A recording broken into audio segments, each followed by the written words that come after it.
She was invisible, until a stuck elevator door forced her to be seen. One night would change everything, a stranger, a secret, and the humiliation that would ignite her silent war.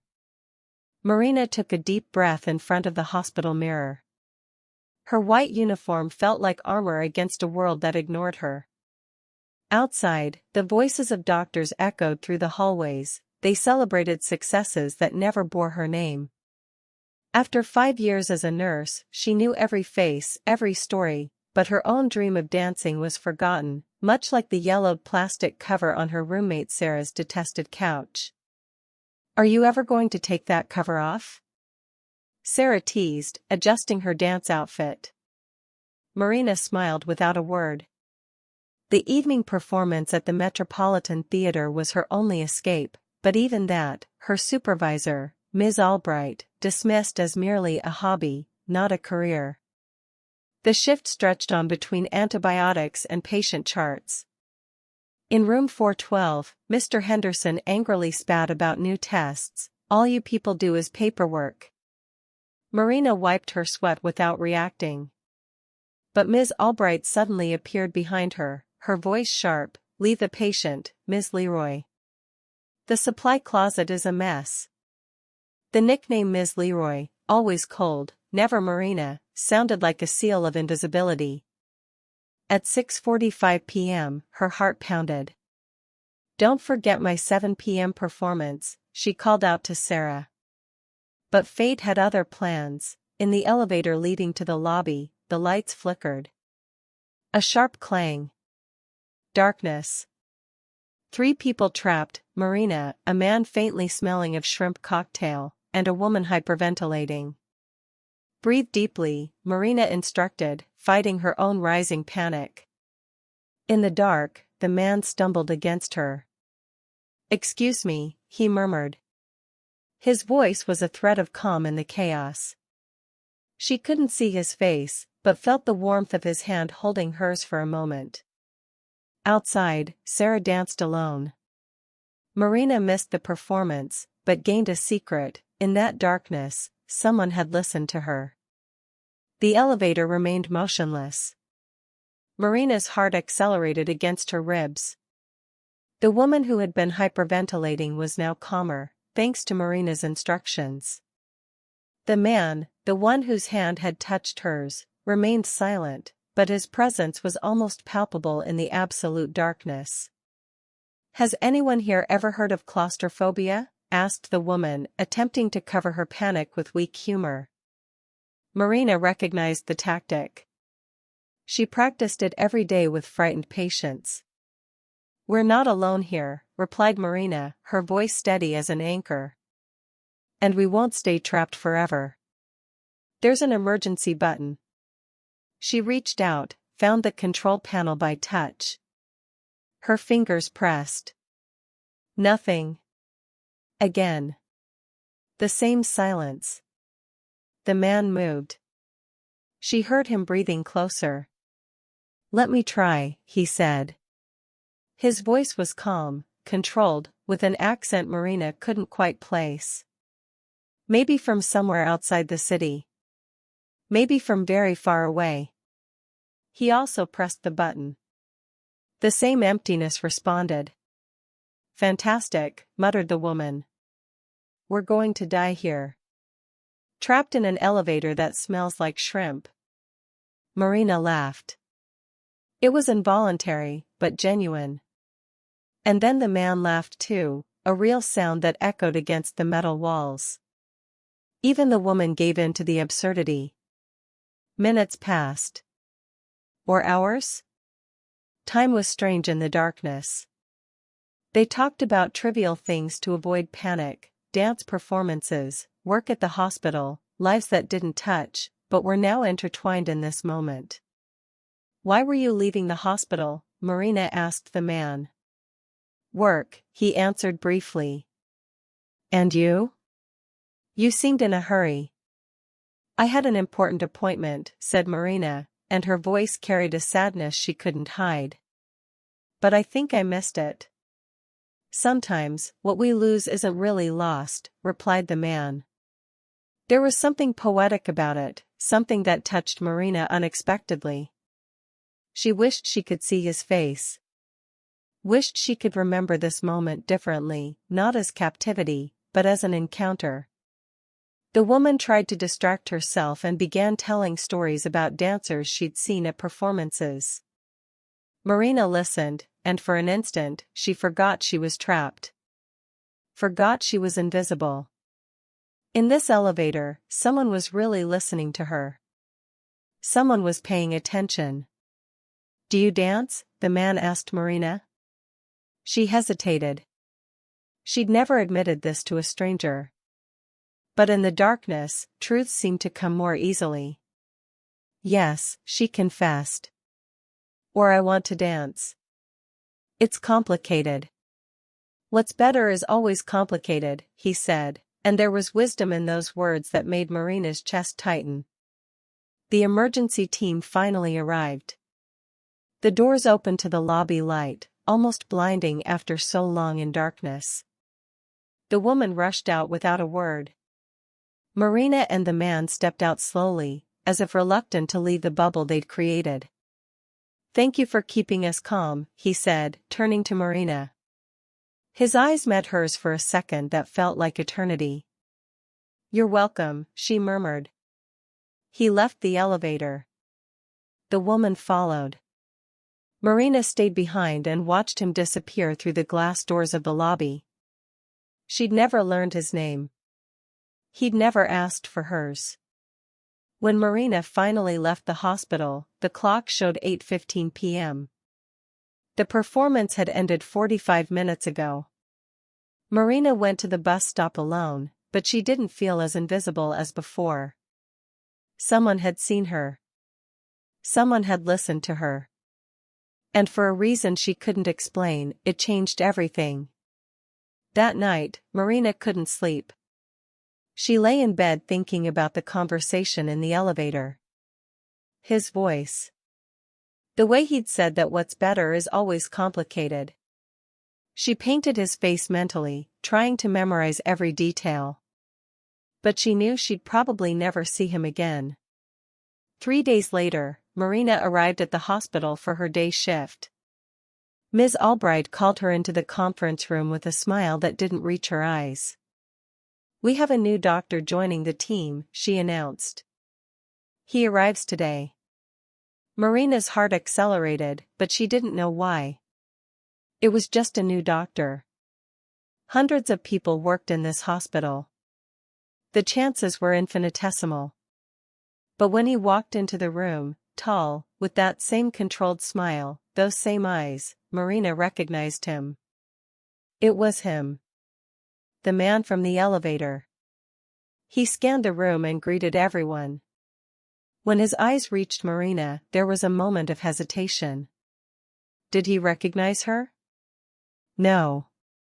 His gaze slid past her, as if passing a wall. As if she was invisible again. And in that moment, Marina understood, for him, she was just a voice in the darkness.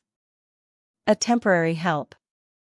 Now, in the daylight, she was just another nurse in a white uniform.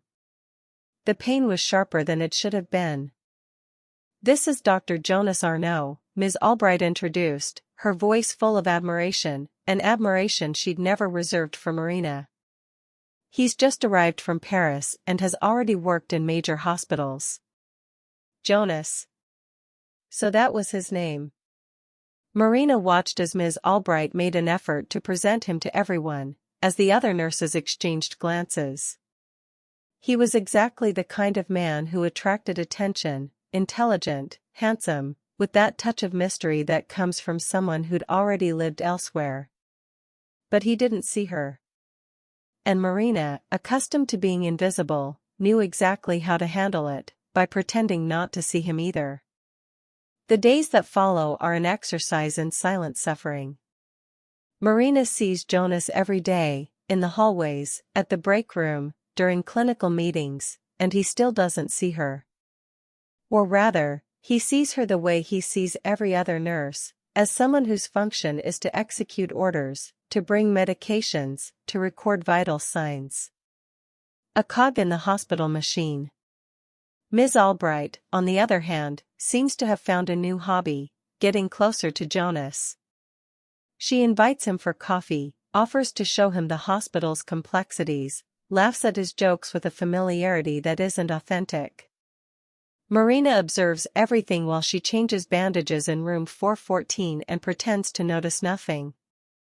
"Did you see how he looked at her?" whispers Cecilia, another nurse, while they prepare antibiotics. "I think he's interested in her."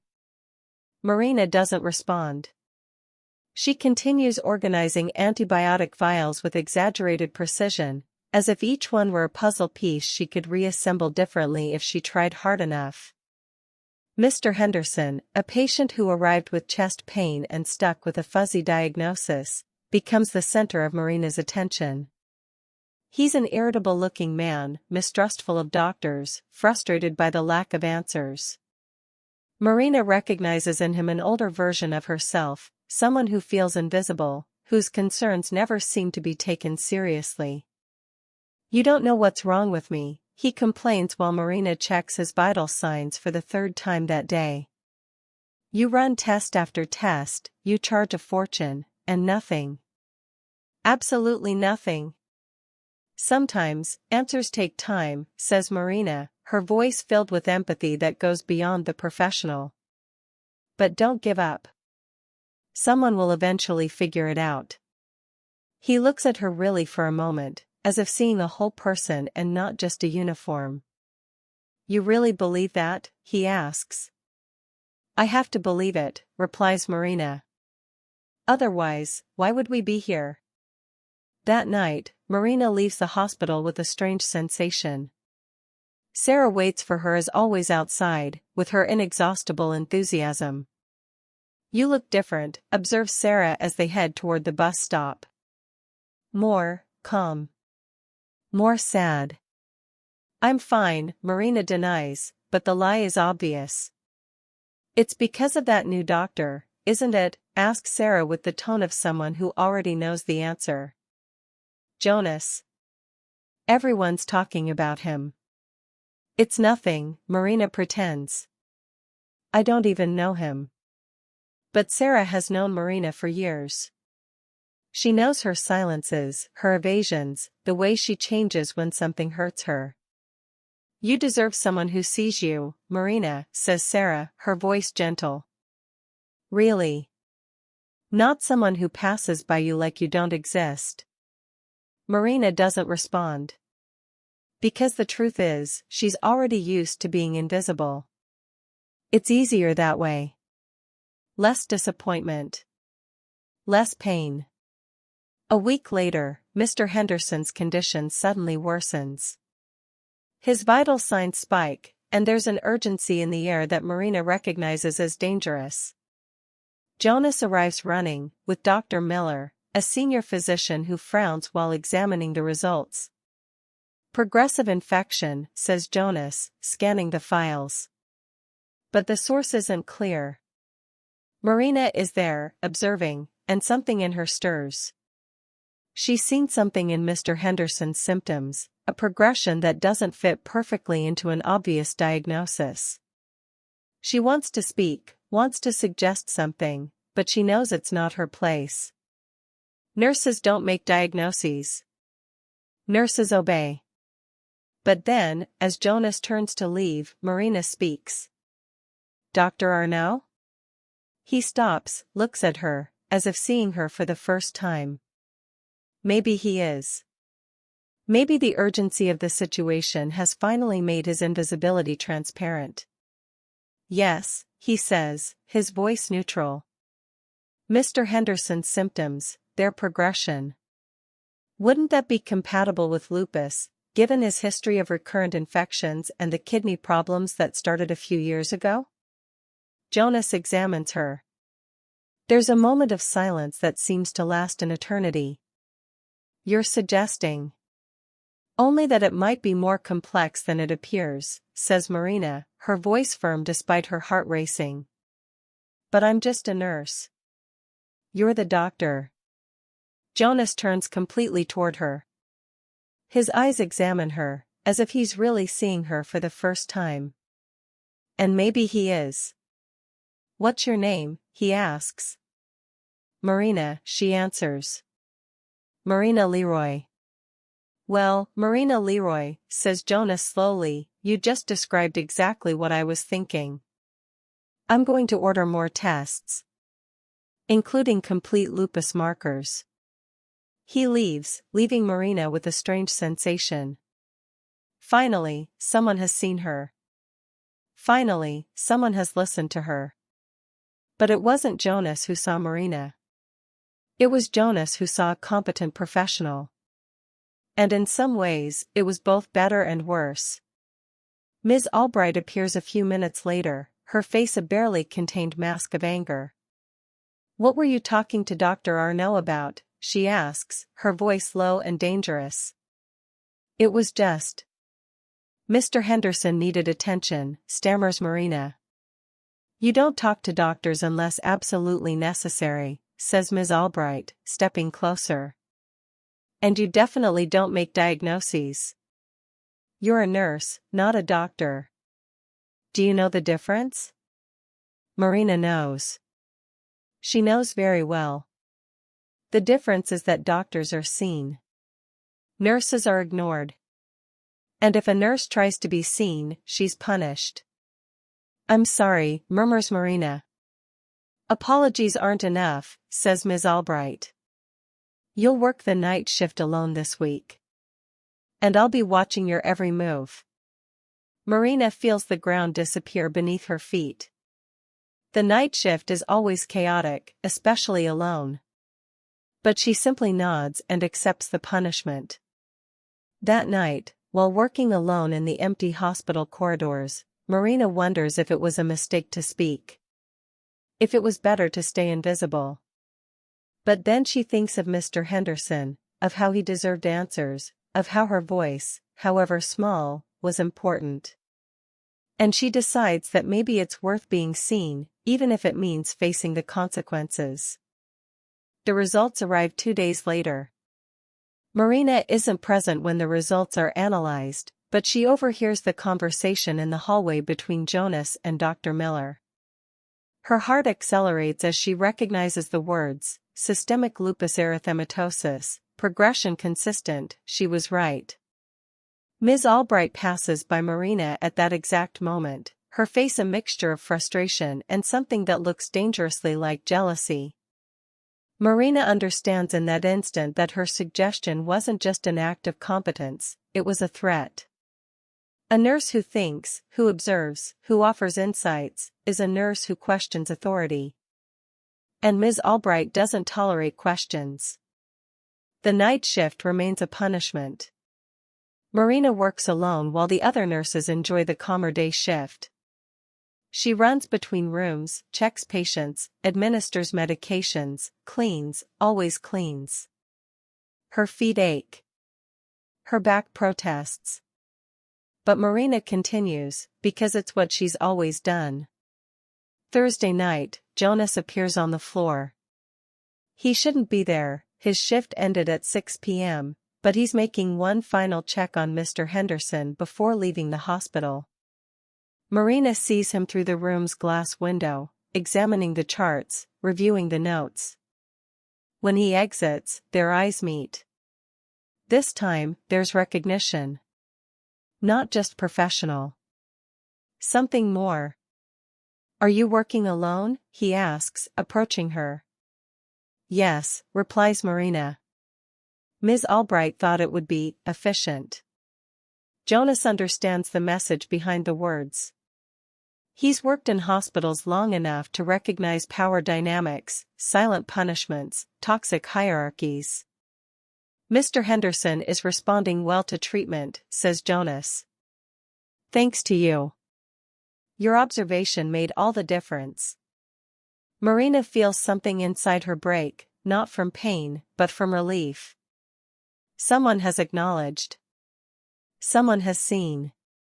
"I just noticed a pattern," she murmurs. "Exactly," says Jonas. "You noticed something I almost missed with all my training." "That's rare, Marina." very rare. He calls her by her first name. Not Leroy, not nurse, but Marina. And there's something in his tone that suggests he's really seeing her. Not as a cog in the machine, but as a person.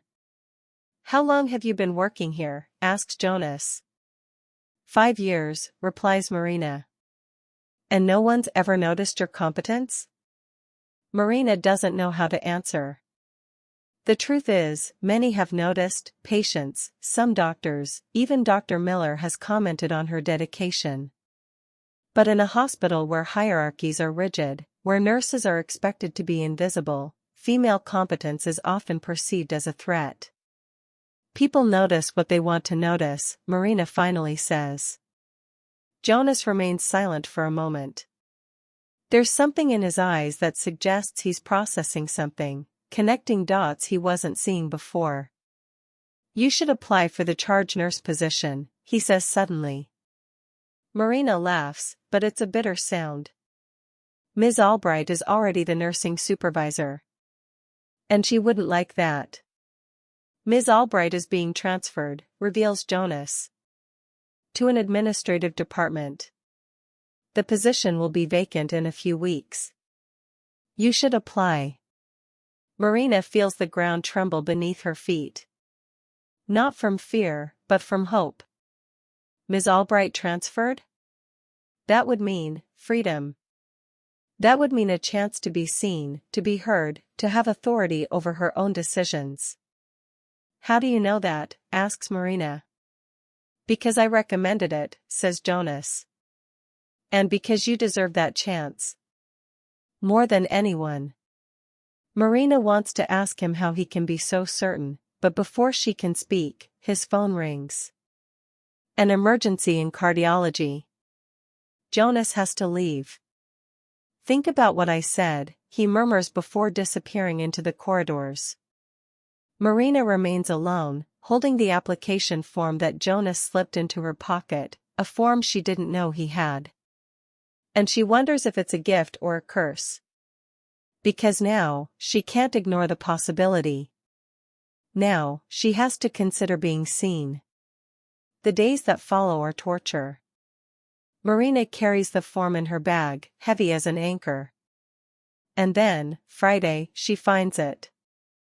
"Why didn't you submit this?" asks Sarah, holding the form. "How did you get that?" asks Marina, shocked. "You dropped it. And I read it. Marina, you have to do this. You have to stop being afraid." "I'm not afraid," denies Marina, but both of them know it's a lie. "You're afraid of being seen," says Sarah, her voice gentle but firm. "You're afraid that if you try, you might fail. But you know what's worse? Failing without even trying." That night, Marina submits the form to Dr. Miller. Her heart races so fast she's sure he can hear it. He looks at her with surprise, then with something that looks like approval. "Excellent," he says simply. "I was hoping you'd do this." A week later, she's called in for an interview. Her heart accelerates so much she's certain she'll faint. But when she enters Dr. Miller's office, he smiles. "You have the position," he says. "Congratulations, Marina. You're now the charge nurse." Marina feels tears burn her eyes. Because it's more than she's ever dared to hope for. It's recognition. It's power. It's visibility. But before she can savor this moment, Dr. Miller adds something that changes everything. "There's an accusation," he says, and his tone becomes grave. "Against you." Marina feels her heart stop. "What?" she whispers. "Someone claims you got this promotion by using your influence with the doctors. That you seduced Jonas to advance your career. That you're not qualified for this position." Marina feels herself turn to ice. Because she recognizes the voice behind this accusation. Lena. Always Lena. The senior nurse who always believed the position belonged to her. It's a lie, says Marina, but her voice trembles. I know, replies Dr. Miller. But there's a formal investigation. And until it's completed, you're going to have to prove that you really deserve this position. Marina leaves the office with a sensation of panic. Because she understands now that becoming visible also means becoming a target. And Lena, who has always been jealous of Marina, has finally found a weapon to destroy her. The first weeks as charge nurse are a whirlwind of responsibilities. Marina reorganizes the medication cabinet, finally, implements new communication protocols between teams, and establishes a tracking system for long-term patients. Her work is conscientious, compassionate, and efficient. Patients notice it. Doctors notice it. Even Dr. Miller comments that the hospital seems to function better since she took over. But there's a price. Marina works more hours than ever. Her shifts lengthen, her days off disappear. Sarah complains about not seeing her anymore, that Marina is losing herself in her work. And maybe she's right. Because when Marina isn't working, she thinks about work.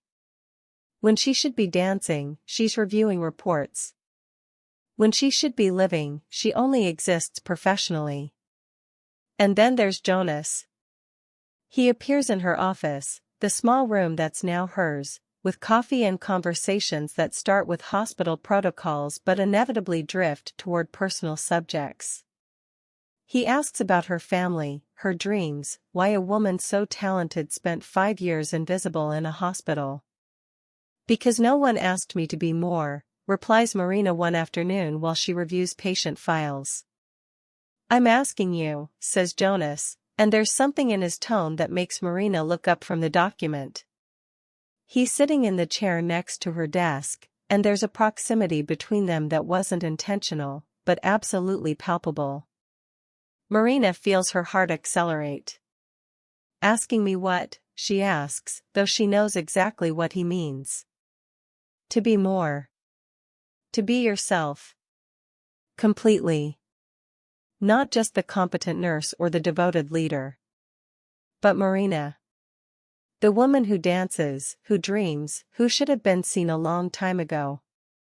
Marina leans back and creates distance. Because she recognizes the danger in this moment. She recognizes that by allowing herself to feel something for Jonas, a door opens that she's kept locked for years. I can't, she murmurs. Why? Asks Jonas. Because you're interested in someone else, says Marina, and the words come out before she can stop them. That woman in the elevator. The one you've been looking for weeks. You don't think I noticed? Jonas remains silent. And then, slowly, he smiles. It's a sad, resigned smile. You've noticed everything, haven't you? He asks. It's my job to notice, replies Marina. No. It's your gift to notice. And yes, I've been looking for that woman. Because she really saw me that night in the elevator. And afterward she disappeared. And I spent weeks looking for her, because part of me knew she was important. Marina feels something inside her break. Because she understands now, Jonas was looking for her. The woman in the elevator. Marina, who was brave enough to speak to a stranger in the darkness. And now? Asks Marina, her voice barely a whisper. Now, I understand that she was here all along, says Jonas. That she never disappeared. Only became invisible again. And I was too stupid to recognize her. He moves closer, and Marina doesn't lean back this time. Their eyes meet, and there's a moment that seems to freeze time. And then the door opens. Lena enters, her expression a mixture of anger and triumph. Well, she says, her voice venomous. Looks like we have a little romance here. How unprofessional. Marina and Jonah separate immediately, but it's too late. Lena has already seen. And Lena, though technically under investigation, still has connections. Still has power. It's not what it looks like, begins Marina. No? Asks Lena. Because it looks like you're using your position to seduce the newest doctor. How ironic, considering you accused others of doing exactly that. No one accused anyone, intervenes Jonas, his voice cold. And my relationship with Marina is exactly that, my relationship. It's none of your business. Everything that happens in this hospital is my business, says Lena, and there's something sinister in her smile. Especially when it involves conflicts of interest. You recommended her for this position, Jonas. And now you're together. I think Dr. Miller would like to know. She leaves, leaving a heavy silence behind. Marina feels panic rising. Because she understands what Lena is doing. She's creating a narrative. She's suggesting that Marina didn't get the position because of her merits, but because of her proximity to Jonas. It's an accusation that can destroy everything, her career, her reputation, her credibility. She's bluffing, says Jonas, but even he seems uncertain. No, she's not, replies Marina. She's creating doubt. And doubt is all she needs to destroy me. Marina spends the night awake, examining every decision she's made, every recommendation she's received, every moment Jonas has helped her. And yes, there's a conflict of interest. Yes, he recommended her. Yes, they're close. But none of these things means she didn't deserve the position. Or did she? It's the question that haunts her. Because now, with doubt planted, Marina can no longer trust her own success. Can no longer be sure that she was seen for her competence or only for her proximity to Jonas. 2 days later, she's called to a meeting with Dr. Miller. Her heart accelerates so fast she's sure she'll faint. But when she enters his office, Dr. Miller smiles. I received a complaint, he says, about a conflict of interest concerning your promotion. Marina feels the ground disappear beneath her feet. I can explain, she begins. You don't need to, he interrupts. Because I've examined all your files, all your performance evaluations from the past 5 years. Marina, you should have been promoted long before this promotion. Jonas only accelerated an inevitable process. Marina feels tears burn her eyes. So I won't be removed? Removed? No. But I'll be honest with you, there are people in this hospital who don't want to see you succeed. People who feel threatened by a competent woman who won't be intimidated by hierarchies. Lena is one of them. And she's going to try again. Marina leaves the office with relief mixed with a new realization. She's been seen. She's been recognized. But the price of being seen is that there are now people who want to destroy her. That night, she meets Jonas at the hospital cafeteria. He pulls her into a quiet corner. Are you okay? He asks. I don't know, replies Marina honestly. I'm scared, Jonas. Scared that all of this will disappear. Scared that you'll disappear. I'm not going to disappear, says Jonas, and there's conviction in his voice that Marina wants to believe. But you need to understand something, I'm not here because you're invisible. I'm here because you're visible. Because you're strong. Because you should have been seen a long time ago. And what if I'm not as strong as you think, asks Marina. Then we'll be strong together, replies Jonas. And in that moment, Marina allows hope to enter her heart. Allows herself to believe that maybe, just maybe, she can have everything, the career, the respect, the love. Maybe she doesn't have to choose between being seen and being safe. Maybe she can be both. The hospital's annual fundraising gala is an event Marina has always avoided. Women in expensive dresses, men in tuxedos, superficial conversations about donations and prestige. Everything that made her more invisible. But this time, as charge nurse, her presence is expected. Sarah drags her to a boutique that weekend. "You're going to shine," insists Sarah, holding a dark blue dress against Marina's body. "You're going to walk into that room and everyone will notice that you exist." "I don't want everyone to notice me," protests Marina. "I just want to go, stay unnoticed, and leave." "Of course you do," says Sarah with that smile Marina knows, the smile of someone who knows you better than you know yourself. "You want Jonas to notice you. And he will. Because you're going to be stunning." Marina doesn't deny it. Because it would be pointless. Because it's true. Because despite all her fears, she wants Jonas to see her. Wants him to see her not as the competent leader or the thoughtful colleague, but as a woman. As Marina.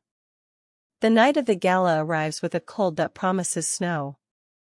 Marina dresses slowly and watches the woman in the mirror like a stranger. The dark blue dress fits her perfectly and highlights her eyes. Her hair is down and falls in waves over her shoulders. She looks different. She looks like someone who is visible. In the event hall, the crowd is exactly as expected: important people, empty conversations, lots of noise and little substance. Marina circulates with a glass of champagne she doesn't drink, greets people she doesn't recognize, smiles for cameras that don't see her. And then Jonas appears. He's wearing a tuxedo that fits perfectly over his broad shoulders, and there's something in his eyes when they meet hers that makes Marina forget how to breathe. He approaches, completely ignoring the other people around him. "You came," he says, as if he'd doubted she would appear. "I'm the charge nurse," replies Marina, her voice steadier than she feels. "My presence was expected." "That's not why I'm happy you're here," says Jonas, and there's something vulnerable in his tone that completely disarms Marina. They talk for hours, or maybe minutes. Marina loses her sense of time. Jonas talks about his childhood in Paris, why he became a doctor, the moment he understood that medicine was more than simply healing diseases, it was seeing people. "My mentor told me once," Jonas recounts, "that the best doctors are those who really see their patients. Who understand that beyond the disease, there's a person. A life. Dreams." Marina listens, and she feels something inside her transform. Because she recognizes in his words a philosophy she's always carried, that seeing someone, really seeing them, is an act of love. "And you?" asks Jonas. "Why do you dance?" Marina hesitates. She's never talked about dancing to someone at work. But in this moment, with Jonas looking at her as if she were the only person in the world, the words come easily. "Because when I dance, I'm visible," she confesses. "When I dance, I'm not invisible. I'm myself. Completely." "You're never invisible," says Jonas. "At least not to me." He takes her by the hand and guides her away from the crowd, onto a quiet terrace where the air is cold and almost purifying. Snow begins to fall, white flakes that cover the world in silence. And Marina feels, for the first time in a long time, like she's in a movie, in a moment so perfect it can't be real. But it is. It's real. And it belongs to her. "I want to know you better," says Jonas as they walk. "I want to know everything about you. Your dreams, your fears, your hopes. I want to know why you're so extraordinary." "Because no one ever asked me to be more," replies Marina, repeating the words she said before. "Until you." "Well, I'm asking you now," says Jonas. "Be more, Marina. Be everything you can be. And let me be here to see you do it." That night, Marina goes home with a heart so full she fears it might explode. Because finally, she's not invisible. Finally, she's seen. And even better, she's loved. But there's a shadow growing in the margins of this happiness. Lena hasn't disappeared. Lena hasn't accepted her defeat. Lena is preparing something. Marina feels it in the looks Lena throws when she passes by the hospital. Feels it in the whispers that stop when she enters a room. Feels it in the way certain documents disappear from her desk, only to reappear later slightly altered. A week before Christmas, everything explodes. Marina arrives at work to find a letter in her desk. It's from the Human Resources Department. There's a formal complaint, conflict of interest, abuse of power, nepotism in staff hiring. And the most devastating, there's an accusation that Marina used her position to favor Jonas in clinical decisions. Marina reads the letter 3 times, hoping the words change. Hoping it makes sense. But it doesn't. Because she knows exactly who's behind this. Lena. Always Lena. Dr. Miller calls her into his office. His face is a mixture of concern and something that looks like disappointment. "Do you know what this is about?" he asks. "Yes," replies Marina, her voice weak. "It's Lena. She's trying to destroy me." "Maybe," says Dr. Miller. "But there are legitimate issues here, Marina. You recommended 3 nurses for positions after Jonas suggested they were competent. You approved a budget increase for the cardiology department, where Jonas works. These aren't crimes, but they seem suspicious." "Because I trust Jonas's judgment," says Marina. "Because he's an ethical doctor and his recommendations are always based on merit." She stops. Because she recognizes how this looks. How it's been manipulated. "I understand," says Dr. Miller. "But there's an investigation. And until it's completed, I'm going to ask you to." "To what?" asks Marina, her voice breaking. "To step back. To not make major decisions. To let someone else temporarily oversee." Marina feels the ground disappear beneath her feet. Because she understands what this means. She understands that everything she's built, everything she's fought for, is now in danger. Later that day, she finds Jonas at the cafeteria. He pulls her into a quiet corner. "I heard about the investigation," he says. "Marina, I'm sorry. It's my fault. If I hadn't—" "No," interrupts Marina. "It's not your fault. It's Lena. She's trying to destroy us both." "Then I'll leave," says Jonas. "What?" whispers Marina. "I'll leave the hospital. I'll look for another position. Somewhere else. If I'm gone, the conflict of interest disappears. If I'm gone, they can't pin anything on you." "No," says Marina, her voice suddenly firm. "You can't leave. You can't abandon me to protect me. That's unfair." "It's unfair that you're destroyed because I'm here," replies Jonas. "It's unfair that your career is ruined because we love each other. I can't allow that, Marina." "Then I'll leave too," says Marina. "We can both leave. We can start over somewhere else." "No," says Jonas, and there's a gentleness in his tone that hurts Marina more than any anger could. "You love this work. You love your patients. You love being seen. I can't take that from you." "You're taking more by leaving," says Marina. "You're leaving me alone to fight this. You're leaving me alone, just like everyone else." She leaves the room, leaving Jonas alone. And when she gets home that night, she allows herself to cry.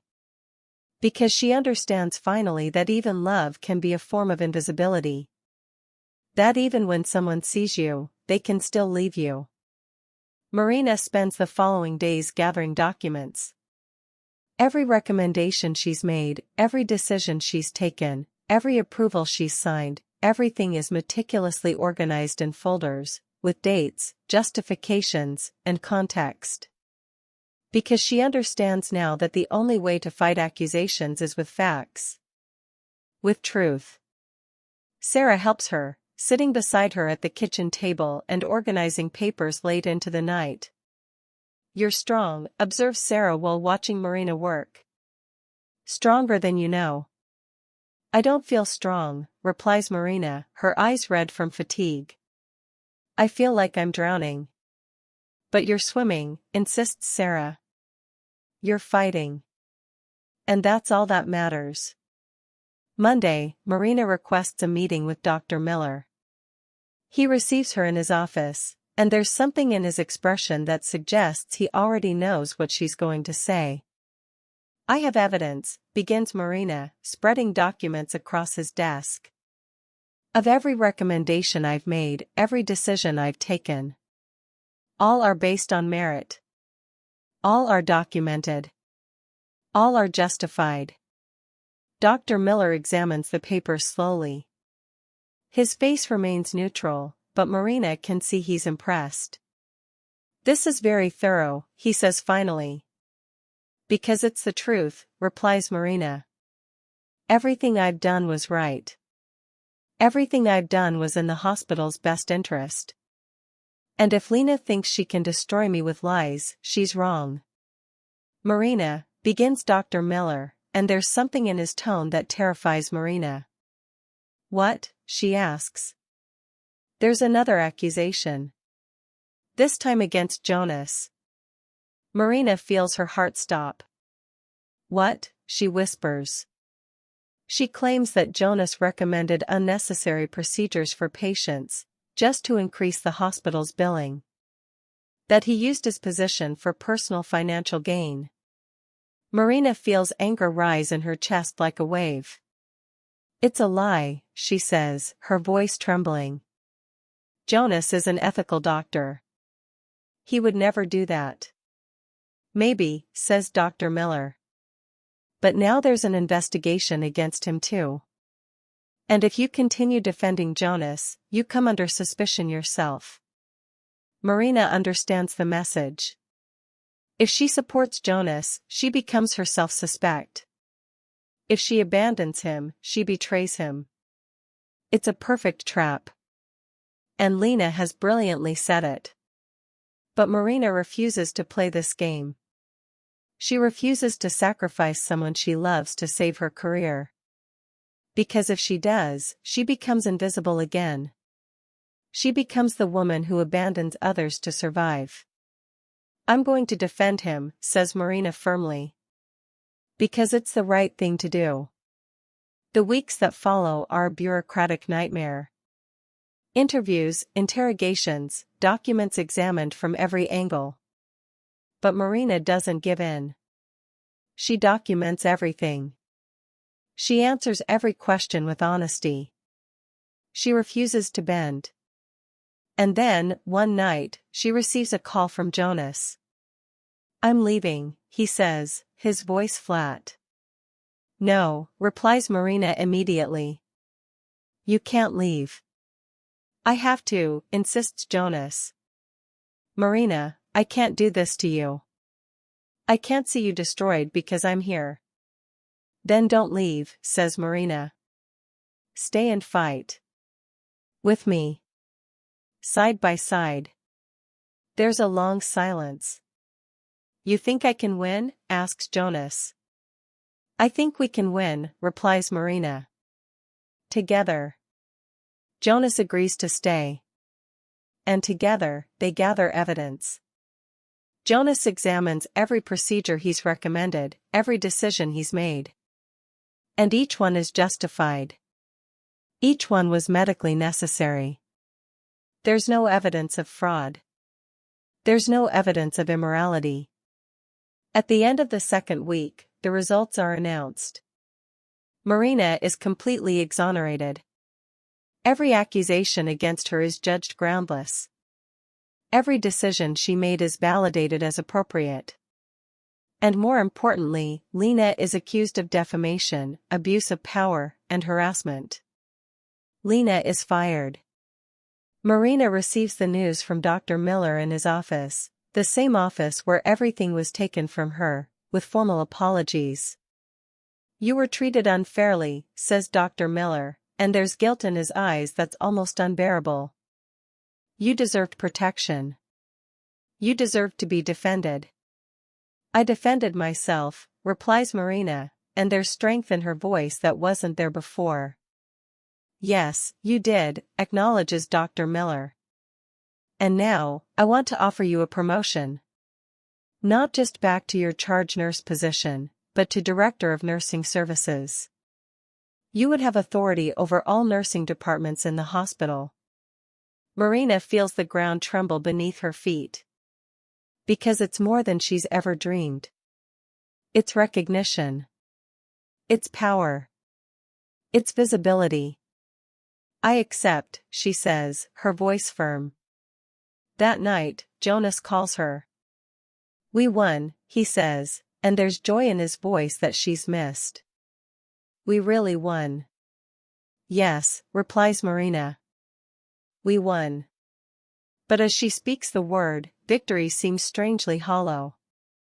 Because the price she paid to be seen was high. The price to fight was high. And Marina knows this isn't the end. It's only the beginning. The months that follow are a slow and deliberate reconstruction. Jonas returns to the hospital, but this time as a different man. He doesn't try to hide his relationship with Marina. He doesn't try to be invisible. He seeks her out in the hallways, kisses her in front of colleagues, calls her "my Marina" with a possession that's both protective and passionate. And Marina, finally, allows herself to be seen. Allows herself to be loved. Allows herself to be happy. Dr. Miller calls them both into his office 3 months later. "I'd like to offer you a special position," he says to Jonas. "Chief of Cardiology. With total autonomy over your department. You've deserved it for a long time."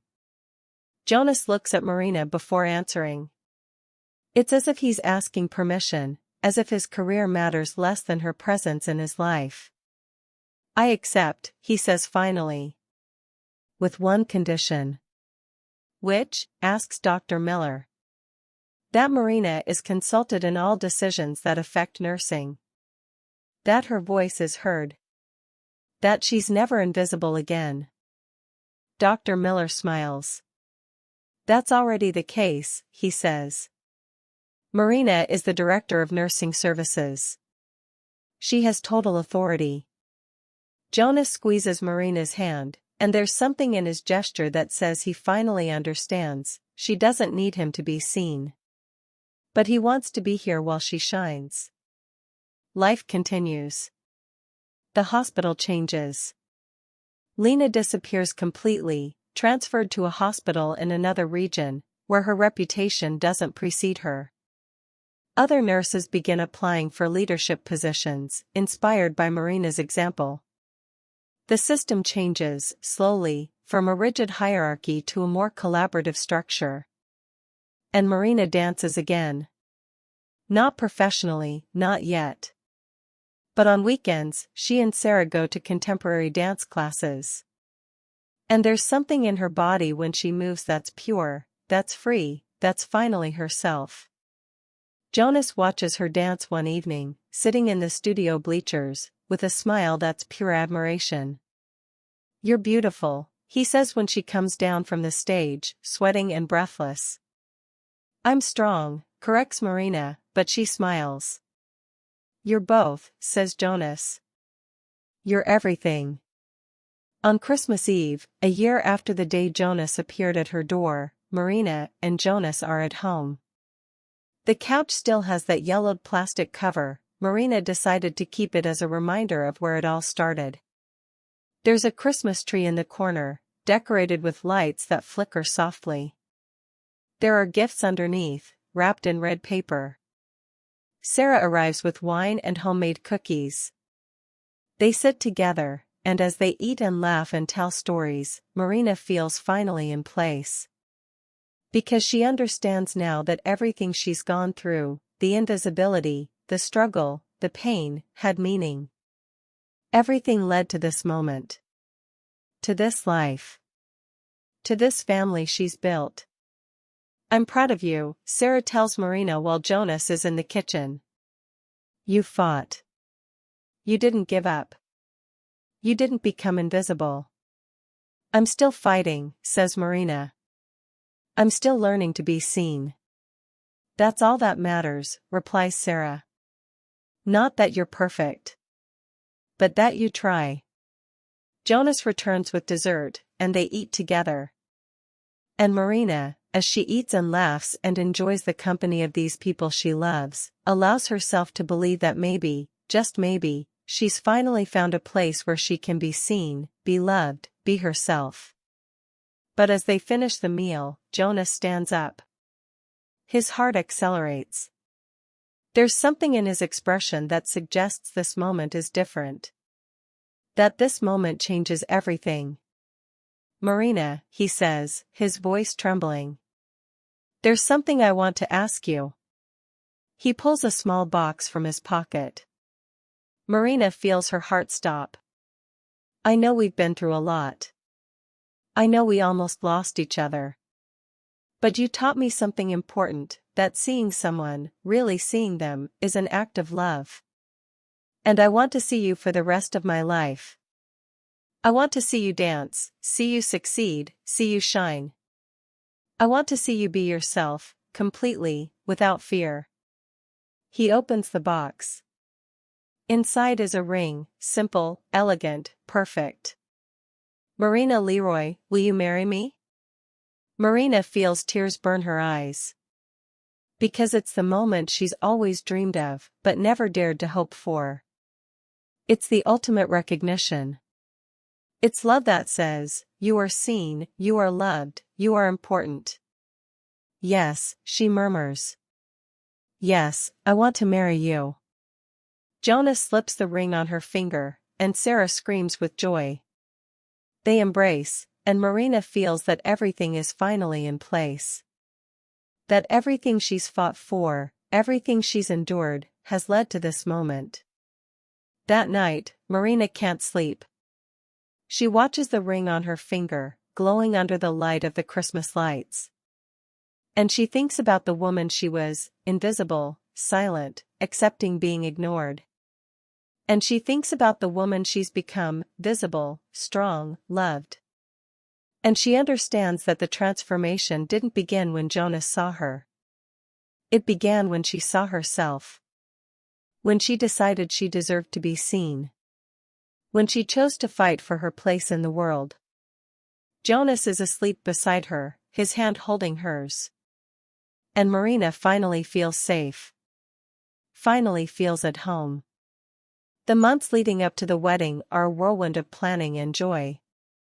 Marina and Jonas choose a small church on the outskirts of the city, with stained glass windows that project soft colors onto wooden pews. Sarah becomes the maid of honor, with tears of happiness that won't stop flowing. You're going to be stunning, says Sarah, adjusting Marina's veil on the wedding day. And you know what? You always have been. You just learned it. Marina looks at herself in the mirror. The woman looking back at her is transformed, not by the white dress or the makeup, but by confidence. By the certainty that she deserves to be seen. That she deserves to be loved. The church is filled with people, colleagues from the hospital, patients Marina has cared for, friends Jonas has made. And when Marina walks down the aisle, all eyes turn to her. But what matters is Jonas's gaze. That gaze that says, you are everything to me. You're beautiful, he murmurs when she reaches the altar. I'm happy, replies Marina, and it's the truest and simplest thing she's ever said. They exchange vows, promises to see each other, to support each other, to never allow the other to become invisible. And when the priest declares them husband and wife, Marina feels her life has finally begun. The reception is held at a small restaurant with a view of the city. There's music, dancing, wine flowing freely. And at one point, Marina stands up and dances, not a formal wedding dance, but a true dance, one that comes from her heart. Jonas joins her, and they dance together, alone in the middle of the crowd. "I love you," says Jonas as they sway. "I know," replies Marina. And it's wonderful. The years that follow are a slow and deliberate building of a life together. Marina and Jonas buy a small house with a garden. There's a dance studio on the second floor, a space Marina transforms into a personal sanctuary. The walls are painted soft pink, and there are mirrors that reflect the sunlight coming through the large windows. That's where Marina begins to teach. She creates dance classes for women who, like her, feel invisible. Women who need to learn that they deserve to be seen. And every week, they come, and they dance, and they transform. "You're changing lives," says Jonas one evening, watching Marina teach through the studio window. "No," replies Marina. "They're changing their own lives. I'm just showing them how." At the hospital, Marina continues to climb. She becomes director of nursing services, then associate director of operations. She implements mentorship programs for young nurses, improved communication protocols, systems that value the voice of every person, regardless of their position in the hierarchy. And slowly, the hospital changes. Nurses are no longer invisible. Patients are no longer numbers. There's humanity in every interaction, a recognition that every person has value. Jonas, for his part, becomes a respected doctor, not just for his skills, but for his compassion. He listens to his patients. He sees their fears. And he helps them heal not just their bodies, but their spirits. 3 years after the wedding, Marina discovers she's pregnant. She tells Jonas one morning, showing him the pregnancy test with trembling hands. "We're going to have a baby?" asks Jonas, his eyes filling with tears. "Yes," replies Marina. "We're going to have a baby." And Jonas pulls her into his arms, and Marina feels her life is complete. That she has everything she's ever dreamed of, the career, the love, the family, the visibility. But more than anything, she has herself. She's found herself.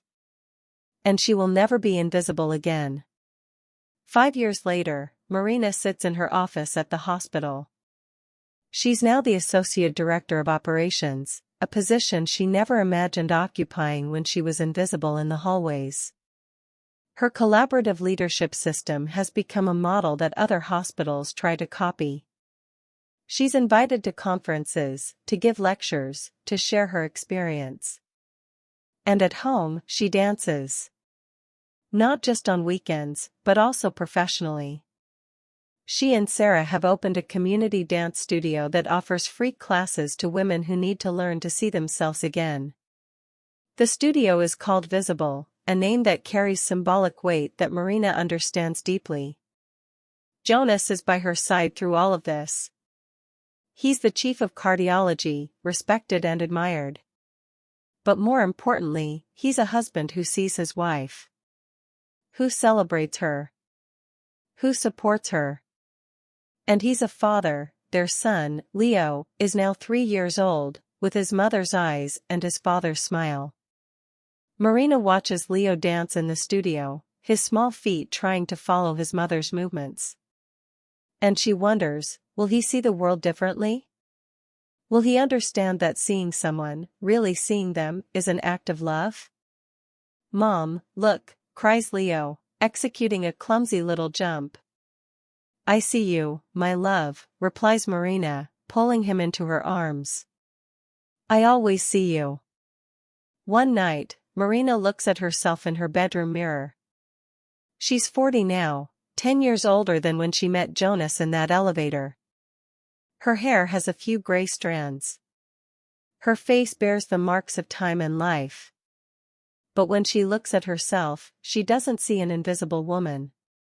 She sees a woman who was invisible, who fought to be seen, who finally understands that her visibility depends on no one but herself. She sees Marina. Completely. Finally. Jonas enters the bedroom with Leo asleep in his arms. He lays him gently in the bed between them, a habit Marina has always encouraged, because she knows what it feels like to be alone. "What are you thinking about?" asks Jonas, lying down beside her. "About everything," replies Marina. "About the woman I was. About the woman I've become. About how everything changed." "You changed," says Jonas. "But you've always been that woman, strong, intelligent, worthy of being seen. You just learned it." "No," corrects Marina. "I learned to see myself. And that's all that mattered." She turns to Jonas and kisses him, a kiss that carries 10 years of love, struggle, victory. A kiss that says, "Thank you for seeing me when I was invisible. Thank you for loving me when I didn't love myself." A few months later, Marina receives an invitation to give a lecture at the regional university. The subject, female leadership in healthcare. She accepts without hesitation. On the day of the lecture, she stands before a room filled with young women, nurses, doctors, administrators. And she tells her story. She tells about the invisibility. She tells about the struggle. She tells about the victory. "You are all invisible," she says at the end of her lecture. "Not because you're weak, but because the system was built to ignore you. But you can change that. You can see yourselves. And once you do, no one will ever be able to make you invisible again." The applause are deafening. And Marina sees in the eyes of these young women the same thing she saw in the mirror years ago: the desire to be seen, the courage to fight, the determination to succeed. That evening, returning home, Marina finds Jonas and Leo waiting for her with flowers and a homemade cake, burned on the edges, but made with love. "Mom is a hero," cries Leo, running toward her. "No, my love," says Marina, lifting him up. "Mom is just a woman who decided not to stay invisible." And as she watches Jonas and Leo, as she savors this moment of simple and complete happiness, Marina finally understands the true meaning of visibility. It's not about being seen by others. It's about seeing yourself. It's about recognizing your own worth. It's about refusing to be diminished, ignored, or erased. It's about dancing, even when no one is watching. It's about speaking, even when no one is listening. It's about living, even when the world tries to make you invisible. And Marina, that woman who began as an invisible nurse in a hospital, who was punished for daring to speak, who was accused of not deserving her place, Marina knows now that she always deserved her place. She always was worthy of being seen. She just took the time to discover it.